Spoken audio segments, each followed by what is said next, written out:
What's going on, everybody? Welcome to another episode of Pod Scum. I'm your host, Reckless Rex Ruger. That's the Freddie Mercury puppet. We are back with another incredible episode. It's what we do, folks. Before we get to said episode, I will, as I do every episode, divulge to you guys and address the elephant in the room. You're looking at the smoldering good looks, these luscious blonde locks. How could you not be? You're only human. I will, of course, confirm for you that you are looking at the one and only love child of one, Diamond David Lee Roth. And speaking of looks, I'm going to grab a gander myself. And now we can get down to brass tacks, which is another great episode that we're going to start right now because my guest is here. So let's get down to it and chop it up. Here we go with another one.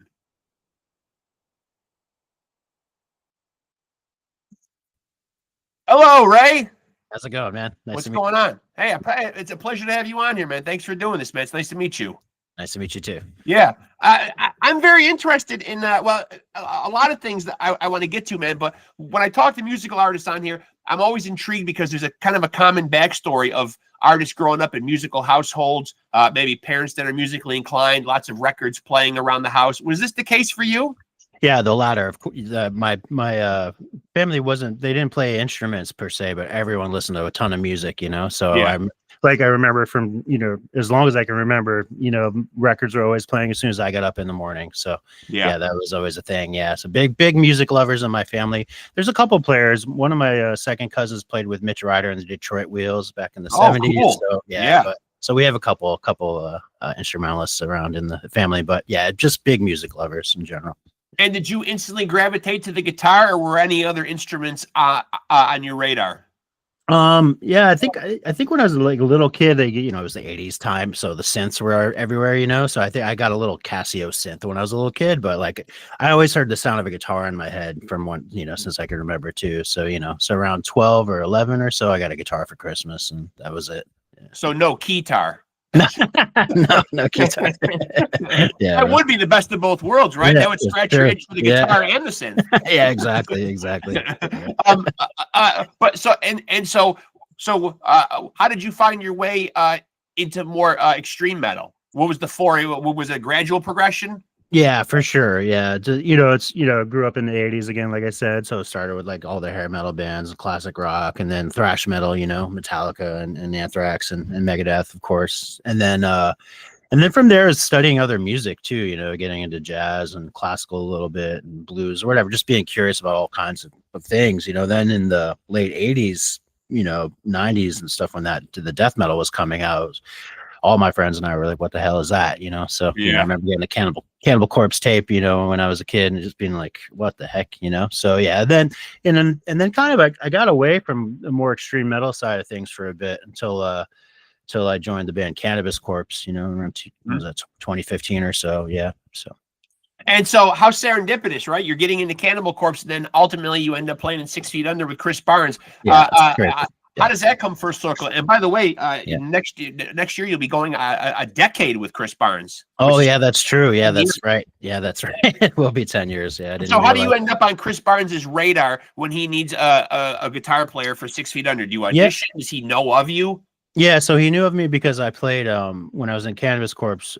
Phil Hall was producing some of the 6 Feet Under records. He did Crypt of the Devil, and then he did Graveyard Classics 4. So in Crypt of the Devil, I played one solo or two, something like that. And then Graveyard Classics, I did all the guitars and bass on that. And when that came out, I made some posts on Twitter, and he liked it.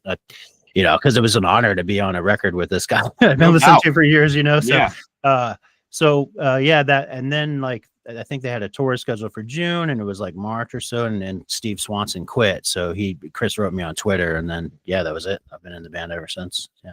And are there maybe a couple of names you could throw out that you feel like have had the most impact on your own guitar playing? Oh, yeah. That's a tough one. That's a tough one because I love everything. Everything informs my playing. Sure. When I was a kid, it was like Randy Rhoads and George Lynch and Marty Friedman, and then you get into jazz guys like Mike Stern and Wes Montgomery and Pat Metheny and all that stuff. And and just I love every guitar player. Honestly, there's always something to learn from everybody. So. Is it a nice dichotomy to do the extreme metal, but then also kind of do jazz though and kind of scratch a couple different itches? Is that important to you? Yeah, it's very important. Yeah. I kind of get restless just doing one thing for too long. So, and I'm a curious guy. Like, if I get interested in something, I kind of dive full in and see what I can learn and how I can apply that to other things. So, the more I play metal, the better the jazz stuff gets, and vice versa. So, yeah. Do you have days as a guitar player, and I know that you teach as well. So Yeah. Are there any days when you're not able to pick the damn thing up, where you just say no guitar today? Yeah, no, that happens. It happens more than you think. Yeah, It yeah. does? 'Cause, yeah, totally. You pick it up, and I'm just like, yeah, I can't do this right now. Yeah, because I love teaching and stuff, but it can, like, after I teach for a few hours straight, I don't want to pick up the guitar and practice. So Yeah. I try to do that all like in the beginning, like when I wake up, first thing I'll practice for quite a while and just kind of and riff around. But no, there's some days where you're just not motivated either, too. So it's just like, I'm not gonna play today. Is teaching the guitar, because I'm not a musician myself, is teaching Yeah. the guitar one of those things that you always wanted to do? Because not everyone is obviously cut out to teach people. It can be frustrating, what I mean? Yeah. It takes a special kind of person. My mother was a teacher, school teacher, but it's not for everybody though. No, yeah, that's true. I guess it developed out of necessity for me. I always liked helping people out. But then when I was, 12, 13, started playing guitar, and my friends started playing, I was teaching them so we could have bands together. So I teach a friend how to play bass, teach another friend how to play some guitar, and then we would jam, So it started off like that. It was just necessity. And then it was like, oh, I can do this and make some money. Cool. So then, like, late in high school, I started teaching at a guitar store, and then I've been teaching pretty much ever since, off and on. What's a common mistake that you see a lot of like new guitar students make? Obviously they probably want to come in and they want to be like shredders instantly. Is that it? Oh, they want everything to happen quickly. Yeah, that's a lot of people and a lot of things, of course. You just want to get good right away. But no, like the key thing most people get wrong is it's really an effortless thing you're trying to develop. So most people like press way too hard with their left hand or squeeze the pick too tight. So it's really basic. Usually, like when people can't play guitar, they have a hard time. It's usually a simple fix like that. They're just not aware of it. It's like an angle thing or like tension thing, Yeah. Right. Mm-hmm. Yeah. And so obviously, being a working musician, touring is a big part of what you guys do. What's your relationship like with touring? I know, talking to musicians on here, that there's a part of traveling, seeing the world, that's obviously great, but it can get a little tedious. I hear a lot of musicians on here echo the sentiment that about 3 or 4 weeks in is when they've gotten to the point where they've kind of had enough. Yeah. So I love it. I love touring. And usually, honestly, for me, at the 3 to 4 week point, that's when I can keep going. Like I can just go. Yeah. But like about the 7th, we did like a 7-week tour this on January and February, and that was a long one. By the end of that, I was ready to get home. But no, I love it, honestly. And it's two different things, like when I'm home, obviously it's your home life, and but it's like I look forward to practicing and reading and just kind of gearing up for the next things. So it's good to have a balance. With 6 Feet, we haven't been touring as much, so haven't been doing too much lately, but hopefully next year we'll get a few tours in.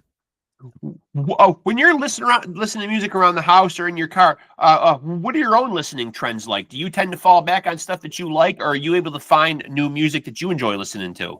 Oh yeah, it's tough to find new stuff, actually. I tend to fall back to all the old classics. Me too. I always listen to. Yeah. And sometimes friends will give you a band and you'll check it out and you'll be like, oh, that's sick. So that it's I rely more on my friends to kind of show me what's new and what's going on. But yeah, do you enjoy? I'm always amazed when I talk to musicians on here who are involved in multiple projects. Is that the way you like to work, having your hand in like 4 or 5 different bands? Yeah. Yes and no, I would say it's like it's fun to have the different variety of things going on, and it's nice to kind of change characters a little bit and play a little differently and explore different worlds that way.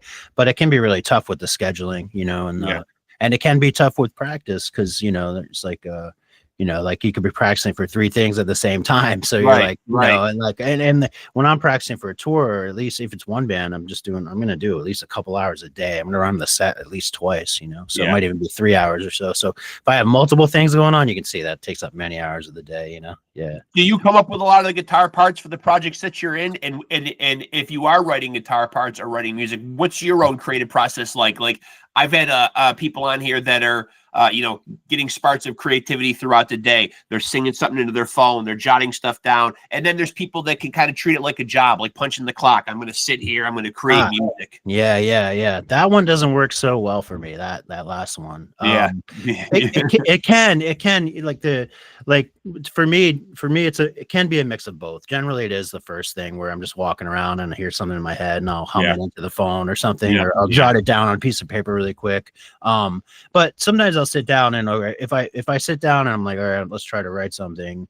Usually if I set some kind of limitations, I'm going to use maybe just these notes or just this one rhythm and see what I can come up with from that. And then kind of milk those things for all they're worth. And usually you'll get one idea. And usually by limiting myself like that and setting down and getting into that mindset, being as creative as I can with as little as I can, something else will pop out after. Yeah. So is the approach the same if you're trying to come up with something for death metal, as opposed to like you're trying to come up with something for like the Lewis Porter Quartet? Is the approach the same? Oh yeah, definitely. Yeah. Yeah, exactly. Yeah. It's just a stylistic difference between the musics, and the different sounds and picking techniques and stuff. But generally the creative musical side is the same. Yeah.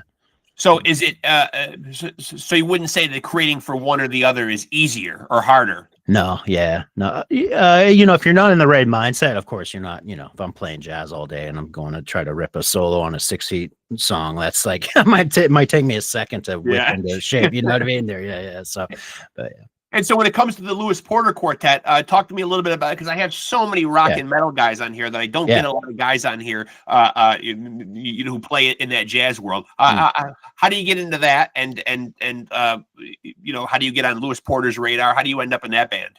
Yeah. So, I've been playing jazz since I was maybe 14, 15 years old or something like that. And I went to Berkeley for a little while. I went to the New School in New York. So I had a little bit of that kind of schooling. And I studied privately for a long time doing the jazz thing. Basically in Maine, I met this one guy and he would bring me down. His name was Alan Lowe, and he brought me down to sessions in New York, and we would make records and play shows. And Lewis Porter was on those gigs, and then we struck up a friendship. And I was like, I always wanted to make a jazz record, even if I didn't feel like I was quite ready. I'm like, well, let's make a jazz record, see what's up. So, and he was like, he had a bassist and drummer that he liked. And we just kind of did it. And that's how it went there. You can't be afraid to kind of jump off the cliff sometimes, if you're not, if you don't think you're ready, or if it's a whole new terrain, it's really good for you, Yeah. There's a lot of physicality though to playing death metal, like especially when you're out there live. I've often asked like death metal drummers on here, there's a physicality to their playing, or even the even the abrasiveness on the throat of death metal singers. When you're out there playing and you're putting so much into a death metal performance, it takes its toll on the body. Have you had to deal with any of the fallout of that at all? Obviously, you're out there banging your head, you're putting a show for the people, Yeah. So, the thing with the physicality, it's great you brought that up. That is the main difference between those two kind of styles of music. But basically, if I get ready for a 6 feet tour or another tour, I have to work on my down picking and my picking speed in general. I have to work on the endurance to build up the endurance to play at those fast speeds for a long time. And if I don't quite get there, before a tour, the first couple shows, I can have some soreness and everything. And, I'll have to stretch out and be careful and warm up extra, The headbanging thing can be a problem, but usually it's like the first couple shows you're going crazy, and then you get the bang over, we call it. You wake up the next day and your neck is just solid and you can't move, but that usually goes away. But now you figure out how not to hurt yourself. There's a way to kind of go crazy and not tweak your neck right out, but you do have to stretch and kind of warm that up too, and that's pretty much it, as far as that goes. Yeah. When you're on 6 Feet Under albums, because it has been Chris Barnes's band, for all these years, but you have been on a couple of albums. How involved are you in the creative process in terms of those songs? Is it collaborative? Does Chris kind of, open that door for you? So yeah, in 6 Feet, mostly we have Jack Owen in the band, OG Cannibal Corpse guy, legend. But he's been writing the records lately, so he's been writing all the riffs and even some of the vocals and stuff too. But so I've mostly write the solos on those records, and I have pretty much free reign to kind of do whatever I want. But sometimes Chris will tell me like, oh, this is, make this solo more manic because the song's about a guy that's losing his mind, those kind of things. So it'll be more conceptual than anything else. Yeah. So, and I just wrapped up doing the solos for the new record a couple weeks ago. So. Okay. You have a timeline on the new record. What are you at liberty to say about the new record? No, I don't actually. I don't know what's going on. It's being mixed right now. So hopefully that means maybe early next year. 2026, we should see new 6 Feet Under. Yeah, hopefully a tour somewhere after that too. Yeah. Now I've got some of your various projects here listed in front of me, and maybe for for fans who aren't aware, of what stage of or what's going on with them, updates on them. Maybe you can clear that up. So Waking the Cadaver. So I'm not in that band anymore. So that wasn't announced. Yeah. So Marco, the Pietruzzello, who plays in 6 Feet Under with me, we were both in Waking the Cadaver for the past couple years or so, but there was too many scheduling conflicts that went on, so we had to kind of make a change there. So yeah. Mm-hmm. And I might say some of these wrong. Gematria. Yeah, Gematria. There's a bunch of pronunciations of that word. Yeah. So yeah, that's a fun thing. That's a project I have with my friend Steve Honchowski, who's a great drummer. We're working on material slowly for that now. I have a couple songs written and stuff, so hopefully we'll get something out next year as well. And that's kind of like a King Crimson, kind of a prog rock kind of band. Oh, okay. Yeah. How about Chaotic Negation? So that's long gone. Yeah, that hasn't been defunct. Yeah. Now defunct. Yeah. See, it helps when you ask about this stuff. Clears the air. Up a little bit. And is there anything in the works? Like, what could you tell people about Lewis Porter Quartet? So yeah, we're not sure. We just put out that record, What Happens Next, last year or so, and I think we'll probably work on some new material soon and do that. And I may do another kind of jazz record on my own as well. So I got a bunch of things on the fire, and I'm also in the band COLEPITZ. COLEPITZ was my first band when I was a kid. We were like 1997, I think we started. And that's kind of like more of a 90s kind of band, kind of Deftonesy, kind of Tool kind of thing. So we just finished a record, and hopefully we'll get that out next year as well. Did you know at an early age that you were going to be all into music? And what age was that? How soon did you really lock in and say, I want to do this on some type of level, professional, semi-professional? I'm going to be involved in music, come hell or high water. Yeah, I feel really lucky, honestly. Almost as soon as I started on bass guitar. I didn't bring that up earlier, but the band director came around to the classrooms and we're like, "Oh, who wants to play music?" And I'm like, "Me, I want to play." I'm like, "Do you have guitar?" He's like, "No, but we have bass guitar. It has 4 strings. The guitar has 6, and the 4 strings are the same, just lower." And I'm like, "All right, I'll play bass." So almost as soon as I started playing, I kind of knew that was it. I just remember looking at bass being like, "Oh yeah, this is it. I can do this." And I had been really interested in a lot of other things before that, sports and skateboarding and BMX bikes, and I had a lot of interest. But as soon as I started playing bass and then the guitar, I was like, okay, this is it for me. And there's something in the center of me that was just like, yeah, this is going to be okay. You're going to do this. This is what you're going to do. Now it wasn't that easy, of course, but like at that point I decided, that this is it. This is all I'm going to do pretty much. Yeah. And now why not stay with the bass? How did you segue from the bass into the guitar? Yeah, I really was hearing the guitar in my mind. Like I said earlier, I was hearing like that crunchy AC/DC kind of 80s, rock kind of sound in my head all day, So I was just like, I had to play guitar, So the bass is just like a nice stopover. And playing bass in the school band was good. It taught me how to read music and do a bunch of things that helped later on. So would you say you're still proficient on the bass, or you hold your own on a bass? Enough. No, I wouldn't claim to be anywhere near like the guys and like Jeff Huell, like 6 Feet Under. No, I'm not like, but I do enough to play my demos at home. And now, what about solo stuff? I heard you just kind of touch on like wanting to work on solo stuff. Talk to me a little bit about that. Like, do you have an idea about working on solo stuff? Have you begun working on solo stuff? I have little pieces here and there that I've been working on, and I put out an EP called Fulmination. It's on Spotify and Apple Music and all that. That's an instrumental kind of heavy record. I may do something like that again. So I have some pieces like that floating around, and but yeah, I just gotta wait and see like if the pieces shape up, because I have a couple in that style, but then I have a couple like really ethereal, quiet pieces that might not go on the same record, might not fit, So. Now, jazz is something, and obviously, I do a rock and metal podcast here, so it's a lot of knuckle dragging, caveman-esque music, which you do play in 6 Feet Under, and I love it as well. But if you could make your pitch, because over the last couple of years, and I'm 52 years old, so it took me a while, but I have gained a much bigger appreciation for jazz. What would be the sales pitch as to why people should tap into jazz? Because I would love to see more people embrace it. Yeah, totally. Man, sales. It's because obviously it's not for everybody. No, it isn't. But there are kind of styles of jazz that could appeal to a lot of people, So you have your fusion stuff, that's a little funkier that people can tap into. If you're a guitar player and you haven't heard Wes Montgomery or Pat Martino or those guys, they rip, and George Benson even, it's like, check those guys out. You'll learn something, And I think typically jazz, though, sometimes is not always associated with guitar, right? We think of guys like Miles Davis, we think of horns, we think of that kind of stuff. Right. Yeah. And again, if you can listen to a Miles Davis record or a John Coltrane record like Crescent or Love Supreme or Kind of Blue by Miles Davis, you might hear some colors in there that might pique your imagination, because harmonically with the chords and the colors of the sounds and the moods are just so much different. But you can bring that into any style that you want to play. It's just, once you learn the device, music is, is a science. It's like these chords and these notes go with that scale. And, if you do it a certain way rhythmically, you'll have metal. If you have it a certain way rhythmically, it'll be jazz or rock, So the ingredients of music are the same all around, just so if you check out some stuff that you're not familiar with, you might kind of get a new avenue to explore, That's what. How early on did you get into jazz?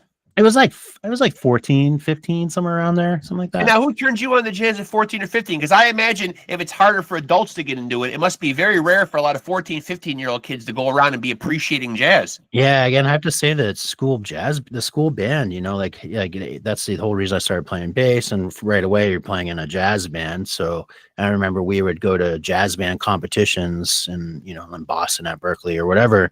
And I just so I have that that was my introduction to it, really, was playing in the school band. But then I would stop at a record store and I got like a Coltrane record and George Benson record. And my mind was just blown, this whole other world that just opened up. So, and were your rock and metal friends accepting of this? Were they saying, "What are you doing? What are these albums?" You know what I mean? Like, I thought we were metalheads here.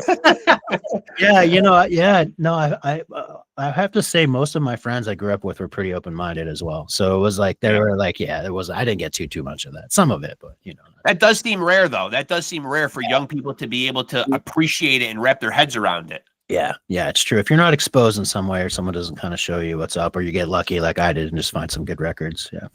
Do you tend to find a lot of your students that come in now to play guitar are kind of aiming for a certain genre of music? What are the kids interested in playing out there nowadays? Yeah, and I started really. I moved to Jersey about 10 years ago, and I was surprised at how much the kids loved classic rock. I'm like, how? You're like 10 years old. How about Zeppelin? How do you know Black Sabbath? You know what I mean? So yeah, the kids still find that music, so they love the classic rock. The kids really love grunge music now. They love it. Yeah, it's insane. Yeah. It's great. I'm so glad they found like Alice in Chains and all that.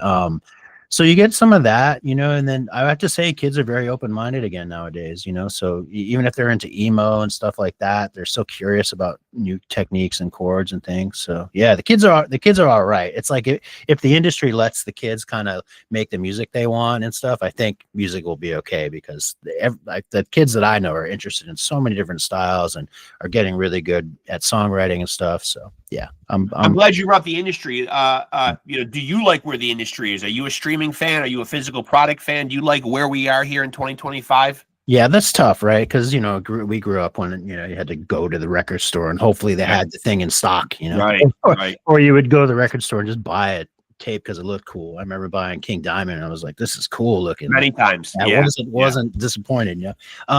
So that side is magical, where you're just like, it's a physical thing you hold in your hands, you look at the lyrics, everyone says the same thing about that, but it was magical. I loved it. And that being said, nowadays we can listen to anything that we want to at any time, anywhere we are. That's awesome too. But but the saturation level of there's so many bands, there's so many things to check out, there's so much music I'll miss that I'm sure that I would love, because So there's that side of it that's tough, and obviously it doesn't pay as well on the streaming side of things. And even like songwriting, the publishing royalties are less and less due to certain laws happening and stuff. So it's a bit of a tough time. But that being said, right, if you get a good following going, you get a band camp going, you get some direct support from fans with Patreon and stuff like that, people are making livings and doing pretty good. It's just a different kind of game right now. I want to ask you, because you do play jazz, when you're writing solos or when you're writing music for death metal, because there are some bands out there, and I'm not going to call any of them out by name, but there are some of them that are just super heavy for the sake of being heavy, where it's just a wall of noise, very abrasive. Yeah. Are you conscious of trying to find a way to, despite the music being heavy, to thread some kind of melody into it? And is that important to you? Because I obviously, and I don't know, I've asked people that are into metal on here, can music be just too heavy for the sake of being heavy sometimes? You know what I mean? We're trying to push boundaries, we're trying to be as extreme as possible, but sometimes it almost gets like, the enjoyment gets lost sometimes. Right. I'm all about contrast. I feel like, if you have that heaviness, sometimes it's awesome. You just get pummeled by a song. Right. That's great. But like a whole album of that can be a bit much, So I've always loved the contrast between, either slower or, slower riffs and faster riffs, or, cleaner parts and heavy parts, or whatever that is. So as far as like doing the solos on any of the metal stuff, I do try to weave melody through. That's the first thing I think about. I try to find a cool melodic kind of hook, like all my heroes did, Randy Rhoads and all those guys. There's always like a little hook you could latch onto, and then I'll play some fast stuff, And I tend to be more improvisational with it when I'm doing my solos. When I'm tracking 6 feet stuff, I'll tend to like find that cool melodic phrase somehow, and then I'll improvise around that, try to find a form of the solo. So I have like point A and point B. So I know I have my peaks and valleys here. So I always this sounds stupid, but it works, so melody, fast thing, melody, fast thing. Just start there, and that way you have an arc to your solo and it's going somewhere, because it's real easy to like kind of start just ripping and not stop ripping the whole time, and then like, which is cool too. That can be a texture thing, but it's better. I think it's better if you have some kind of movement and melody in there. Yeah. And is there a right answer to how long an album should be nowadays? Because when I see albums get reviewed nowadays, it seems like a big sticking point, a common theme that I see on these websites is the length, how many songs, how many minutes is coming in. I guess long gone are the days when we can sit down and enjoy a 60, 70-minute Metallica album. Those days are gone. Maybe dwindling attention spans. We're busy in our fast-paced lives. We're consuming music differently nowadays. Is there a right answer to that in your mind? So and it's a good point you're bringing up, is like when CDs were starting to be a real thing, that's when people were like, oh, we can make our albums as long as we want now, because you were always kind of hindered by vinyl lengths in the past. They had vinyl sounds best like under 40 minutes, I think, is the thing, something like that. So and then and then you can have your double albums, of course, and all that, but like so for me nowadays, I think like the longer albums were cool for a minute, but like most times they were just like, oh man, I can't make it through this whole thing. There's a lot of filler in there. It wasn't all the good stuff, But I would say the answer for me is like, if the album feels complete when you listen to it and you're not left wanting more, then that's it. Then you're good, So, anything over 35 minutes, I think you're getting there, depending on the style, That's pushing it in today's world. 35 minutes is about all. It's about all of us busy folk can find in the course of a day nowadays. Exactly. Yeah, it's true. It's hard. And so when you're playing the jazz, obviously the guys who you play in Lewis Porter Quartet are aware that you do the death metal thing. Are they they fans? And on the flip side of that, are the death metal guys, have you turned any of them on to jazz? So the guys in the Lewis Porter thing, Rudy Royston is the drummer and Joris Tepe is the bassist. They're all like really open-minded people, I don't think they probably don't listen to it, but they all, like Rudy, the drummer, told me he grew up listening to rock and stuff too with his brothers and stuff. So he knows he's got that thing. Have I turned any? I'm not sure on the other one, man. I'm not sure if I've turned anyone on to jazz, but hopefully I don't know about it and they've just seen me doing it and they check some out and they get into it some more, So hopefully like by putting these records out, people will find it. people will I'm find the pretty sure style. I was seeing some documentaries about some Cannibal Corpse albums being made back in the day, though. That Jack Owen is pretty open-minded in He his approach to is, guitar yeah. too, right? He is. He loves country music a lot. He loves Blues, all styles. So yeah, he's cool like that. Yeah. And so, talk to me a little bit about, because you were a Cannibal Corpse fan in the beginning.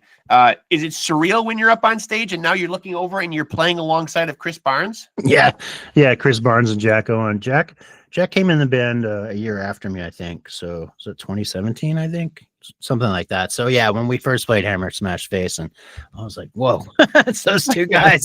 Yeah, no, it's a trip. It's a trip. Yeah, every time we bust into those songs, I'm just like, wow, this is really wild.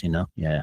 And now, if you don't mind me asking, do you have children of your own? I do have a daughter, Cadence. Yeah. And now, how do they react to your music on both sides, the jazz and the metal? I think she's into her own thing right now. She's doing dance, I think I'd probably so it doesn't really I don't really enter her world as far as thinking about the music side of things. But she's not listening. She's not listening to anything you're doing probably right now. No, which is okay. Yeah. She's really into dance and she's great. So yeah.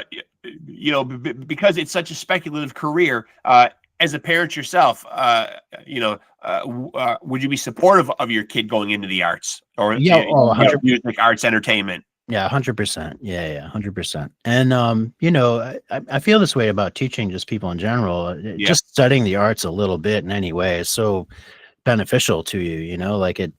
You learn different ways to think, different ways to problem solve, different ways to see the world. So it's a good thing, in general. Regardless of whether you're going to make it a career. Yeah, exactly. Yeah. It's good to now, did you have anybody early on in your life, because I know that obviously getting back to that point, sometimes parents are not exactly stoked when their kids want to get into the arts, just because of the uncertainty of it all.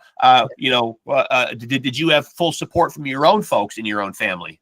I would say it was cautious optimism, about it. They were my mom was very supportive, and she obviously helped me go to school and then bought the instruments and paid for books and things like that. But at the same time, she's like, "Oh, are you going to make money? Are you making money?" Right, yeah. Right. How that is. Yeah. But no, I can't complain about it. Yeah. You could always have a welding degree or something to back you up, right? And I don't believe in that backup thing. I mean, no, I won't say that I don't believe in it. It just wasn't for me. I had to just focus on music and just do it, Yeah. And now is the train of thought there? Because sometimes when you have that safety net, you don't go all in on what you want to do. Yeah. And I've had to make a couple, and you got to be willing to. You have to be willing to kind of be willing to make your life a complete mess for a minute to do this. There was 2 times where I went on tours and left jobs and, didn't know how things were going to work out money wise, but I had to do it. And it led me to where I got to. So, yeah. And so what does the rest of 2025 look like for you? Do you have anything on the horizon? Are you got, gigs, shows, any of that type of stuff? Not too much, honestly. Yeah, I have some local gigs here. I play all kinds of different gigs in town and with local singers and stuff. Christmas shows and stuff like that. So I play all kinds of stuff, but nothing on the horizon. There's talk of a 6 feet tour in April or so, I think, and then I think we're going to Europe in June or July as well. So, and now Chris Barnes has been doing this for a long time too. Does he have obviously he's got a lot of say so and a lot of input into the itinerary? Does he have a very definitive idea about how long he likes to go out for? Because obviously, as I said, he's been doing this a long time. Yeah, when I first joined the band, he was only wanting to do about 2 weeks at a time. We would go to Europe and just do 2 weeks, but he's been loving it lately. So the last tour we did was like 6-7 weeks or so, and I think he wants to do that again. So yeah, I think he's up for a lot of touring. Yeah, which is great. Yeah, recent videos I've seen of him, he looks very reinvigorated. Yeah. And he's sober now, and I think that might have helped that mindset of his. But he's the same guy. He's the same guy still, even sober now. But I think he's just wanted to work, which is good. Yeah. Listen, man, I really appreciate you doing this, man. It really was a pleasure. I'm glad we got this worked out, man, and I'm glad we got to get it in before your next student popped in. That was important too. Oh yeah, I have time, man. If you have time, if you want to keep going. Yeah, you didn't ask me about boxing. No, I'm just kidding. I'm not. Wait a minute, are you a boxing fan? No. Wait, I was a big boxing fan when I was a kid, but when I was a kid, it was like Roberto Duran and Sugar Ray Leonard, and but that was a different era of boxing, but in a lot of ways, that was a better era of boxing, though. You know what I mean? Yeah. Mm-hmm. And I have this debate a lot because, back then those fights just got made. You know what I mean? Now there's a lot of dragging the heels. I think social media kind of has hampered it because a lot of these guys, I'm not trying to impugn what any of them do because we do still see great fights. But a lot of them, though, now can take to Twitter, they can take to Instagram, and they can beef on there. Right. Right. So a lot of times, it kind of turns into like just, a lot of barking back and forth, Yeah. There's a lot of roadblocks nowadays too, in getting these fights made. Obviously, like the money is different nowadays. There's a lot of roadblocks nowadays in order to get big fights made. Yeah. So you watched a lot of boxing when you were a kid? I did. Yeah. Yeah. I kind of fell off, after Tyson and all that. So yeah. But like, were you athletic as a kid? A little bit. I played football and baseball. And, I was gonna say, man, you look like a good sized guy. Yeah, I play a lot of football. So yeah. Maybe it's the menacing look that you have to have for being like a metal guitarist. Yeah. You gotta get me. You gotta look menacing. Yeah. Yeah. You gotta look menacing, and you gotta have facial hair. I think on some level, if you're gonna play, well, it helps. Don't have that. I gotta have something. So what was the other thing I wanted to ask you? Are you open to even more projects than you're involved in now, or do you have a limit? Is there a point in time like where you say I've got too much on my plate? Yeah, that happens sometimes for sure. Yeah. But that being said, no, I'm kind of open to doing some other things. I like to see where things can take me, in different places musically and just professionally, So I'm always open to some new things. Yeah. But in this day and age, though, it's probably good to have a lot on your plate because really nothing is guaranteed either in the music business nowadays, right? I mean, and the money is, the money is at what it is, but it's just like it's not the same as it was, and your bands aren't as busy as they were. Maybe you would tour back in the day for like 10 months out of the year, and then you'd be, making your money that way. But so this band only tours a month or two a year. You gotta have some, you have time to do some other things, So if you're able to harken back a couple of years, man, when we were going through COVID, what was that like for you, man? Yeah, that was in a way, and in some ways it was really tough, and in some ways it wasn't too bad. I had been teaching online since 2014, so the transition to online teaching wasn't a big thing for me at all. I think some people took them a while to get used to it, but as soon as that happened, I was like, all right, I can teach you all online. Everything's gonna be great, But it put a halt on a few things. 6 Feet Under had a record coming out. Yep. Some tours going on, and I had my jazz record was coming out, and I had some shows coming up. I had a lot of momentum going into 2020, right. And then it just all went away, So that was the hardest part, was just losing that momentum and being like, all right, well, And by then, it reminded me of being like 12 again in my room. I was just playing guitar all day. And all you could do, right? Yeah, right. All you were allowed to do. Exactly. And there wasn't the So at that time, did you get a lot done creatively? Like, did you, were you able to write music? You know what I mean? Like, because obviously it must have been a tough time. If you're a creative type, you can't go out and get in front of an audience. You can't really get together if you're honoring the 6 feet rule and get together with other musicians and play and get into a studio, man. If you're a creative type, how did that manifest itself during that time? Yeah, so that was tough. It ended up being a lot of just remote kind of collaborations. So, and actually during that time, I wrote the GEMATRIA record with my friend Steve. So that was good. We kind of just did that remotely, and he would go into the studio, and I would record all the parts at home and stuff like that. So, so that was tough, but it was nice getting to just trade files with people and be like, hey, here's some riffs, or here's a song, see what you can do with it. So. And so now that you're teaching guitar, like what's a typical like teaching day look like? Is it like a 9 to 5? Is it just student? No, thankfully it used to be like that, but I do about 5 a day or so, something like that. Sometimes 7 or so. Not too bad, and they're spaced out. So some days I have 2, and some days I have 6 or 7. So yeah. And what's a typical class? Like a half an hour? Yeah, usually I have more like 45 minutes or hours lately. Yeah. Mm-hmm. Yeah. But you are seeing some good, you are seeing some good players, man. You've got some potential stars there under your wing. Yeah, I do. Yeah. I have a lot of great students. And some of them, it's funny, they get to a certain place and they reach a really high, level of musical ability, and then they decide to do something else. It's interesting. So, it's a mix of people like that and lifers, which I call lifers. They're gonna play in the bands around town and work and stuff. But I like I said, I think music's important for everyone, because even if you don't end up doing it full time, you've learned you've learned how to learn, you've learned Language. You learned another language, essentially. Yeah. exactly. So you've Yeah. learned how to learn, which is great. And, you've used your brain in a new way, which is good.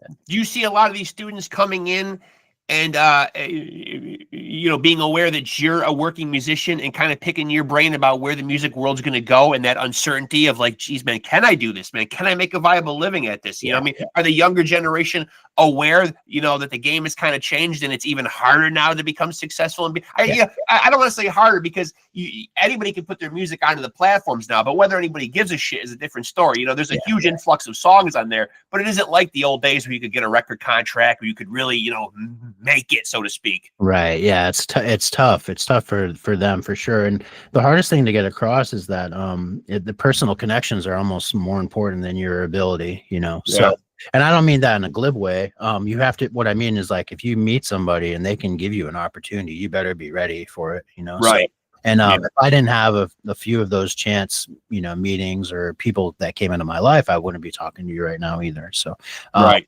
But that comes from when putting yourself out there, though, So, like, I had bands, I was always playing in bands and always playing out. And, one day, like, this band opened for this band was touring from Canada and they needed a show in Maine. So they opened for my band. And then next thing, I'm touring with that band because they need a guitar player. Then the bassist left and joined Revocation.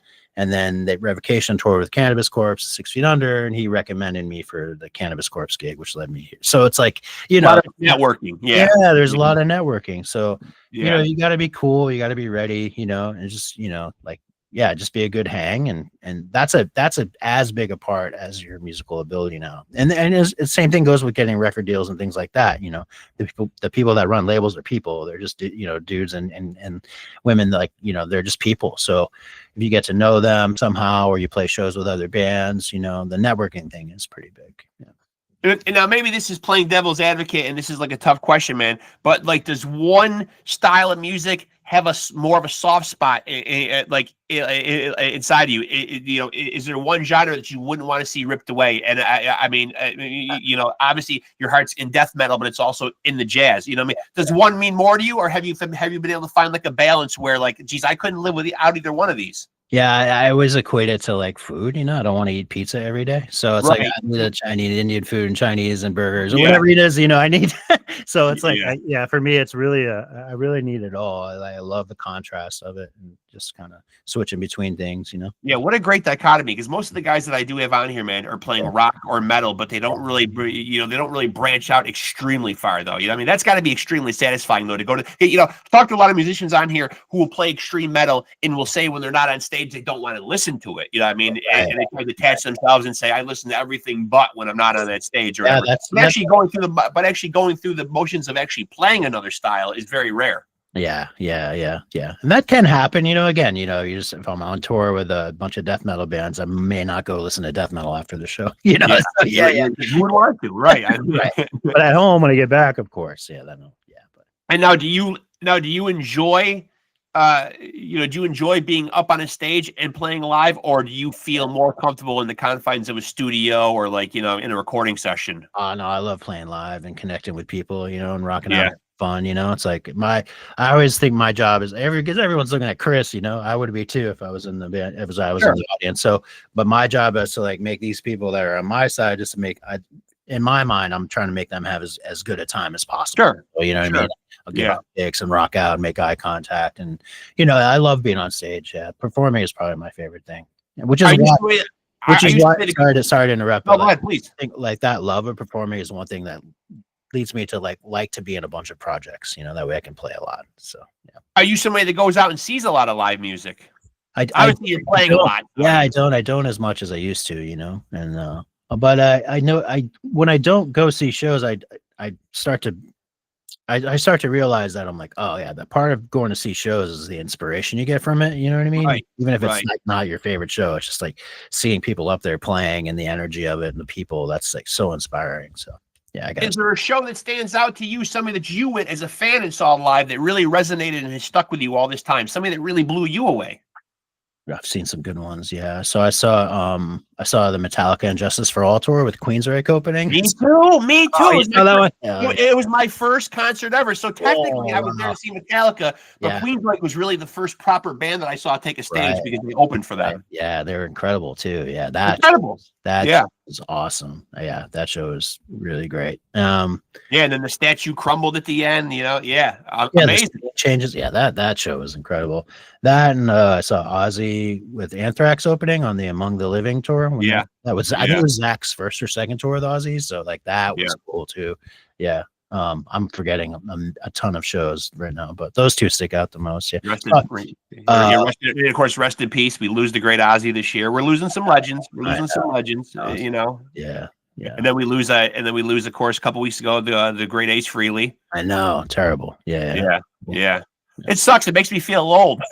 I know they're all going. At least we got to be alive at the same time as they were. We did. Yes, we were alive at the same time when these legends were alive. That's true. That's a great point right there. I always try to keep that in the back of my mind that, that other generations might not see. And I don't know where now that the musical landscape has changed so much, and we don't have labels to throw money in back these rock stars. Where do these new rock stars come from? Like, are we ever going to see the Michael Jacksons and the Madonnas and the Princes and the Bruce Springsteens and everything? Yeah, I mean, Like, where do they come from? Do we find them on these? Are you a big fan of these TV talent shows, Idol, Voice, that kind of stuff? Do you think we can find viable musical stars from these shows? No, I think no. Yeah, I mean, well, no, I take that back. You obviously the super talented people will rise to the top of those shows, and you'll get some great talent going. But there's an element of those.